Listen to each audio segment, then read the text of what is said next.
ప్రభుకు స్తోత్రములు కలుగును గాక. ఈ రాత్రికాల సమయంలో దేవుని యొక్క సన్నిధానానికి చేరవచ్చిన వారందరికీ హృదయపూర్వకంగా వందనములు తెలియజేస్తూ ఉన్నాం. ప్రియులారా, దేవుడు మనల్ని ఈ దినం ఎంతగానో భద్రపరిచి సజీవ లెక్కలో ఉంచాడు. సజీవులమైనటువంటి మనము సజీవుడమైనటువంటి ప్రభుని ఘనపరిచి స్తుతించడానికి వచ్చినాం. మరి మంచిది, సమయాన్ని మనం వృధా పరచుకోకుండా దేవుని మాటలు మనం జ్ఞాపకం చేసుకొని చదువు వెళ్దాం. సమూయేలు మొదటి గ్రంథం 15వ అధ్యాయం 29వ వచన భాగాన్ని మనం చదువుకుందాం. సమూయేలు మొదటి గ్రంథం 15వ అధ్యాయం 29వ వచనాన్ని మనం చదువుకుందాం ప్రియులారా. మరియు ఇశ్రాయేలుకు ఆధారమైన వాడు నరుడు కాడు, ఆయన అబద్ధమాడడు, పశ్చాత్తాపపడడు. మరొకసారి ఈ లేఖనాన్ని చదువుతున్నాను, గమనించండి. సమూయేలు మొదటి గ్రంథం 15వ అధ్యాయం 29వ వచనం, పేజీ నెంబర్ 236వ పేజీ. మరియు ఇశ్రాయేలుకు ఆధారమైన వాడు నరుడు కాడు, ఆయన అబద్ధమాడడు, పశ్చాత్తాపపడడు అనే మాటలు మనం గమనిస్తున్నాం. ఇక్కడ ఈ లేఖన భాగాన్ని మన జ్ఞాపకం చేసుకున్నట్లయితే ఒక మాట మనకు కనబడుతుంది. ఇశ్రాయేలుకు ఆధారమైన వాడు ఎవరు కారు? నరుడు కాడు. ఆయన అబద్ధమాడేవాడు కాడు, ఆయన పశ్చాత్తాపపడేవాడు కాడు. అట్టి గొప్పవాడు ఆయన. అందుకే వారికి ఆధారంగా నిలిచాడు, వారు ఆధారం చేసుకున్నారు. ఈ రాత్రికాల సమయంలో నీవు దేనిని ఆధారం చేసుకున్నావు? బైబిల్ గ్రంథంలో చాలామంది చాలా వాటి మీద ఆధారపడి ఉన్నారు. లేఖనాన్ని తెరిచి మనం ధ్యానం చేస్తే దేవుడు ఆ సంగతులను బయలుపరుస్తాడు.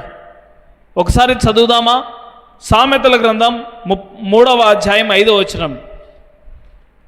సామెతల గ్రంథం 3వ అధ్యాయం చదువుదాం 5వ వచనం. నీ స్వబుద్ధిని ఆధారము చేసుకొనక నీ పూర్ణ హృదయముతో యెహోవా యందు నమ్మికయుంచుము అన్నాడు. చాలామంది దేని ఆధారం చేసుకుంటున్నారు అంటే స్వబుద్ధిని అంటే సొంత బుద్ధిని. మనుషులు తమ సొంత బుద్ధి మీద ఆధారపడుతున్నారు. అందుకే లేఖన భాగం చెబుతుంది, నీ స్వబుద్ధిని ఆధారము చేసాక నీ పూర్ణ హృదయముతో యెహోవా యందు ఏముంచాలన్నాడు? నమ్మకం ఉంచాలన్నాడు. ఇది పూర్ణ హృదయంతో జరగాల. అంతేగాని మన స్వబుద్ధి మీద మనం ఆధార పడకూడదు. ఇంకా మనం చదువుదాం. యెహెజ్కేలు గ్రంథం 7వ అధ్యాయం 20వ వచనం. యెహెజ్కేలు గ్రంథం 7వ అధ్యాయం 20వ వచన భాగాన్ని చదువుదామయ్యా. యెహెజ్కేలు గ్రంథం 7వ అధ్యాయం 20వ వచన భాగం. శృంగారమైన ఆభరణమును వారు తమ గర్వమునకు ఆధారంగా ఉపయోగించిరి, దానితో వారు హేయమైన దేవతల విగ్రహములు చేసిరి గనుక దానిని వారికి రోతగా చేసేదను అన్నాడు. ఇంకా వీళ్ళు ఏం చేసుకున్నారంటే గర్వమును ఆధారం చేసుకున్నారు. ఏ బిడ్డని ఆధారం చేసుకున్నారు ప్రియులారా? గర్వం.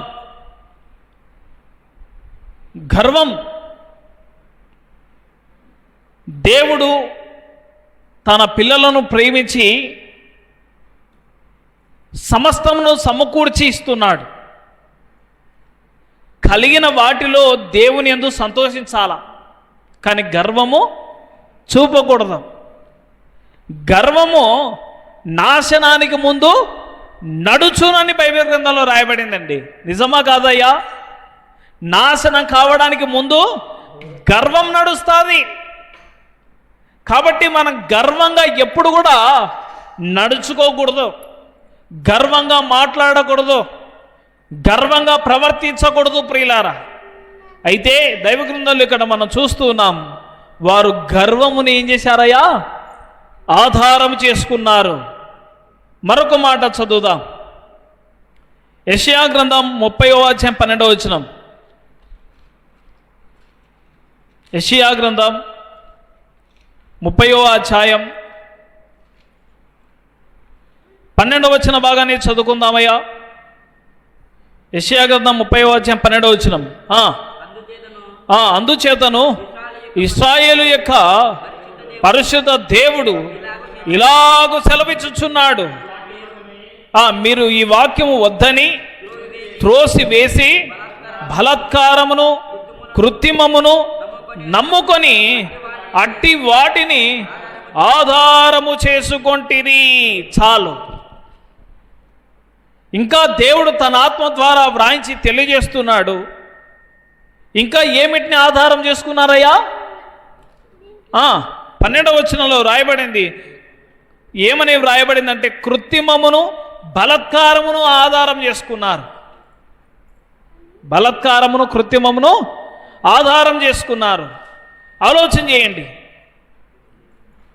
భూమి మీద బలాత్కారులు పెరిగినప్పుడు ఏ మానవునికి కూడా సంతోషము ఉండదు.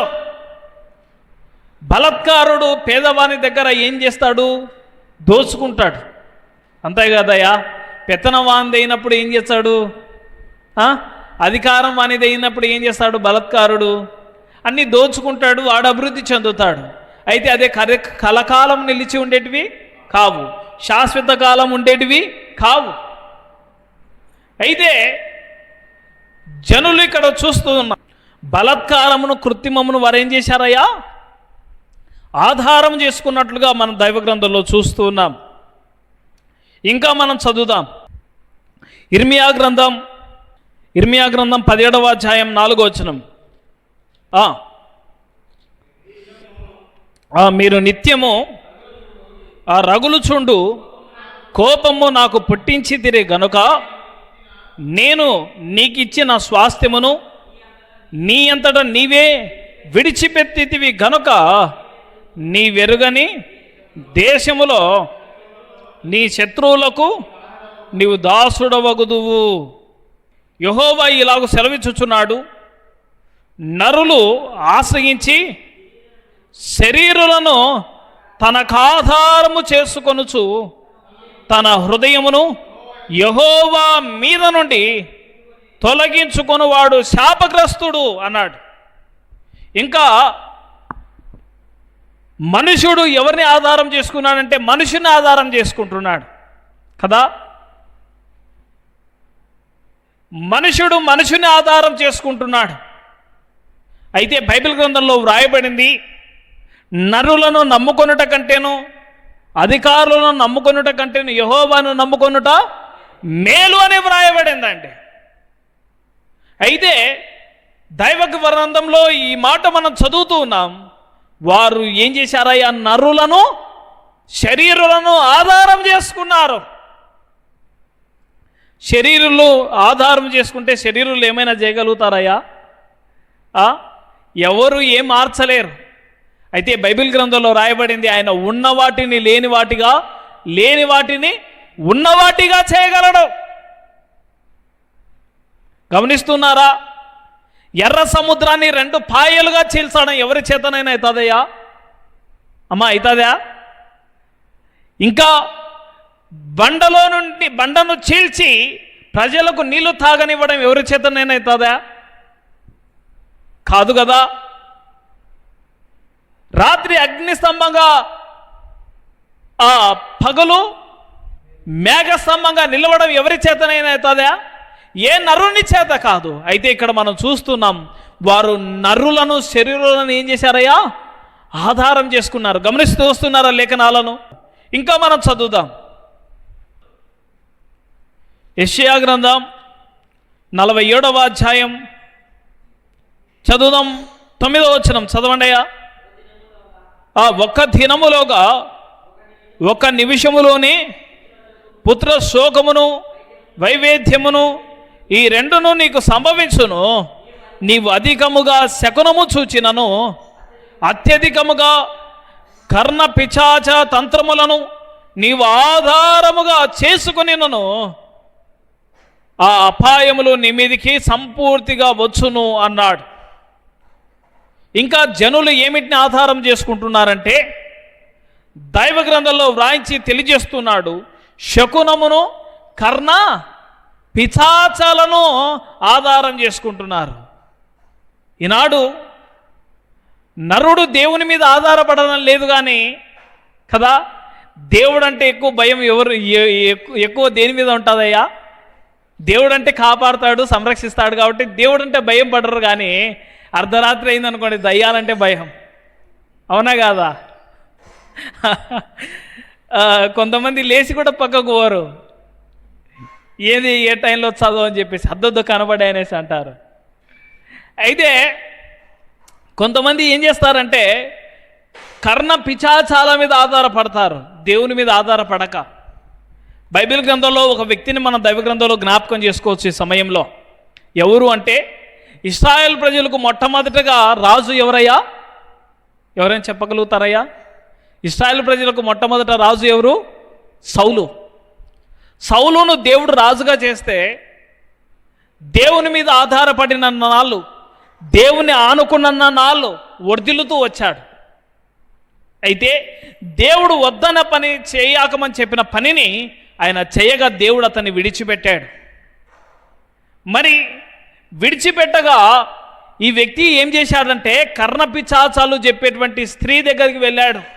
ఎందుకంటే సమూయేలు అనే ప్రవక్తను బయటికి పిలుచుకురామని చెప్పేసి.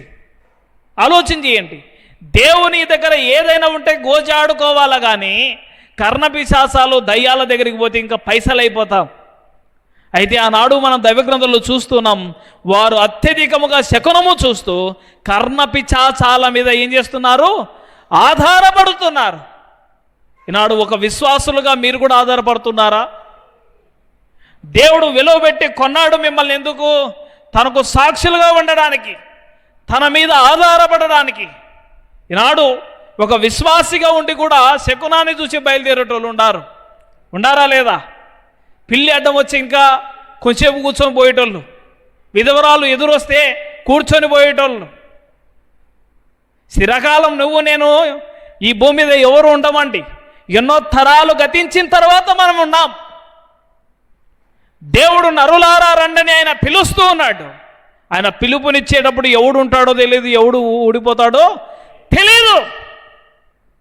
కాబట్టి ఆలోచన చేయండి, అట్టి వాటి మీద ఆధారపడకూడదు.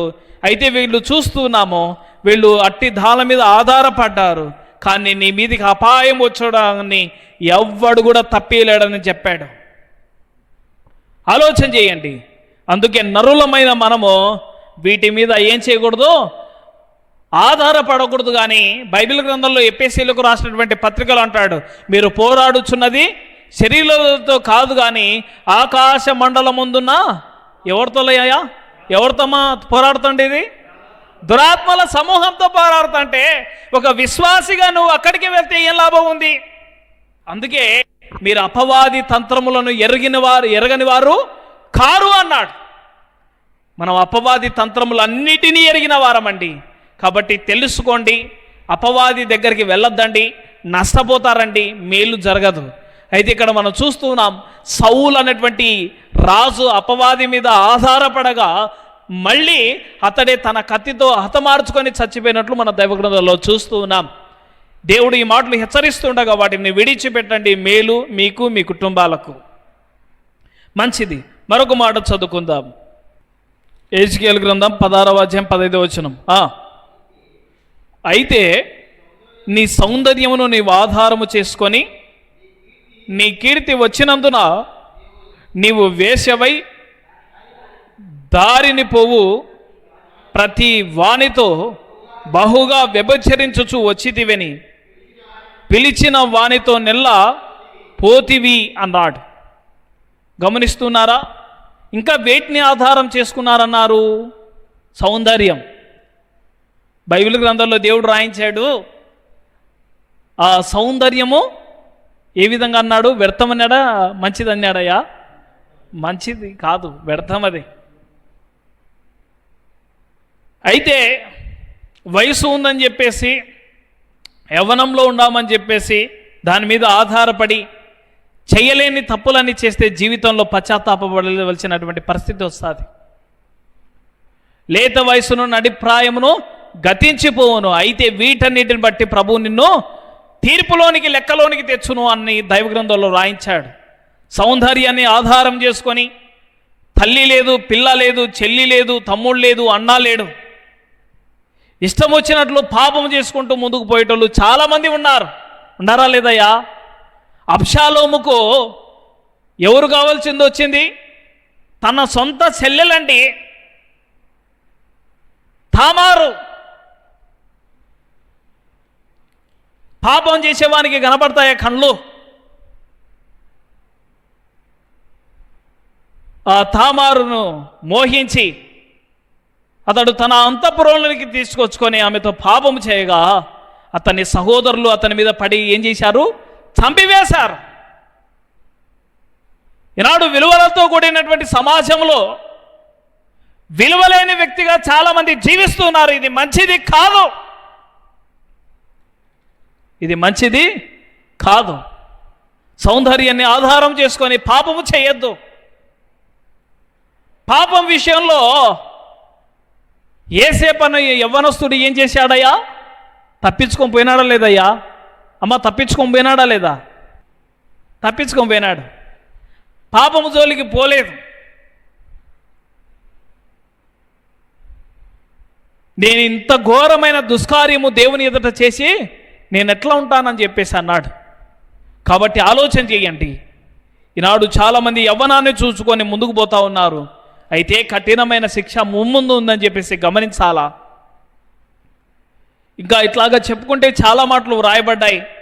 సమయం చాలదు మనం చెప్పుకోవడానికి. మన మెయిన్ పాఠంలోనికి వచ్చి మనం ఈ కుడికి ముగించుకుందాం.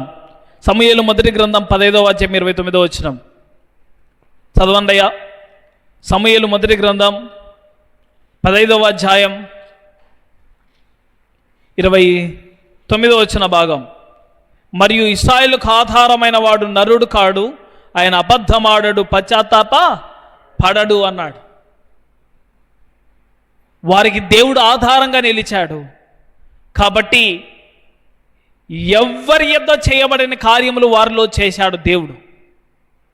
అయితే ఈనాడు కూర్చున్న మనం, లేదా ఈ మైకు ద్వారా వింటున్న మనం దేన్ని ఆధారం చేసుకున్నాం? దైవ గ్రంథంలో నుంచి కొన్ని మాటలు మాత్రమే నేను జ్ఞాపకం చేసినాను అంతే, నేను ధ్యానించినటివి. ఇంకా కూడా మీరు చదువుకోవాలంటే దేవుని వాక్యం మన ఎదుట ఉంది, జ్ఞాపకం చేసుకోండి, చదవండి. ఆనాడు ఎంతోమంది ఎన్నిటినో ఆధారం చేసుకొని నష్టపోయారు, కానీ దేవుని ఆధారం చేసుకున్న వాడు ఎవరు కూడా నష్టపోలేదు. బైబిల్ గ్రంథంలో ఒక వ్యక్తిని మనం జ్ఞాపకం చేసుకొని మనం ఈ కూడికను ముగించుకుందాం. కీర్తన 22:10 చివరికి ఈ మాట చదువుకొని మనం కూడికను ముగించుకుందాం.